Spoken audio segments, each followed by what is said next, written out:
কিরে তোরা সারাদিন প্র্যাকটিস করস? 5 বছর ধরে শুধু প্র্যাকটিস করে যাইতাছে, বল স্টাম্প নিয়ে ঢুকে বাইরে হয়, কিন্তু একটা ম্যাচে তো জিততে পারলো না। তাই আইসো না, এখন আমাদের টিম আগের মতো নাই, আমাদের টিমে এখন অনেক নতুন নতুন তরুণ প্লেয়ার আসছে। ও তাই নাকি? ওই যে ওইটা তাদের নতুন প্লেয়ার যে কাটার মারতাছে, ও তো প্রতি বলে বলে ফুল টাচ মারতাছে, ও কি খেলবো? আর বল নতুন প্লেয়ার, এটা তোদের নতুন প্লেয়ার? ওরে তো আমি ভাই স্লো বল দিয়ে ফালিয়া দিব। ভাই আমরা মানলাম যে আপনার অনেক বড় দল, তাই বলে আমাদের ছোট বলে অবহেলা করেন না, আমাদের এখন অনেক বড় টিমের সাথে খেলেও এক্সপিরিয়েন্স আছে। চলেন ভাই তাহলে আমরা একটা ম্যাচ খেলি। ম্যাচ না, চল বাজি খেলি।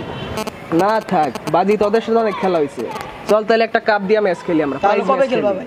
তোরা যেদিন খেলবি 16 ডিসেম্বর ভাই খেলা হবে। ঠিক আছে যা। আচ্ছা ঠিক আছে তোরা ভালো করে আপনি রেডি থাকেন, ভালো করে প্রিপারেশন নিন। ভালোভাবে প্র্যাকটিস কর যা। আচ্ছা ভাই ভালো করে প্রিপারেশন নিন। আচ্ছা আচ্ছা, ওয়ালাইকুম আসসালাম। জানোস তো তোরা খেলা ফেলে আসলাম ভাইদের সাথে, তো তারা আমাদের অনেক অপমান করছে, বিশেষ করে ইয়াং স্টারদের নিয়ে, নূর লিউ ওদের নিয়ে অনেক অপমান করছে। এখন টার্গেট থাকবো ওদের যেন আমরা একটা বড় রানে হারাইতে পারি। তোমরা তো সবাই রেডি আছো নাকি? সাহসী তো সবাই? তাহলে তো জিতবো ইনশাল্লাহ। ইনশাল্লাহ।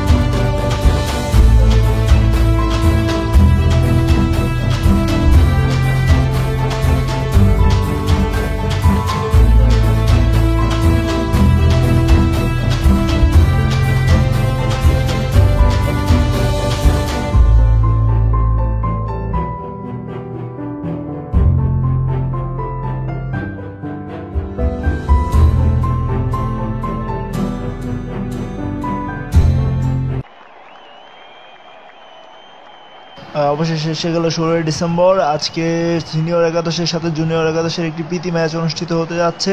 আমরা দুই দলের ক্যাপ্টেনকে দেখতে পাচ্ছি। আম্পায়ার টস করলেন,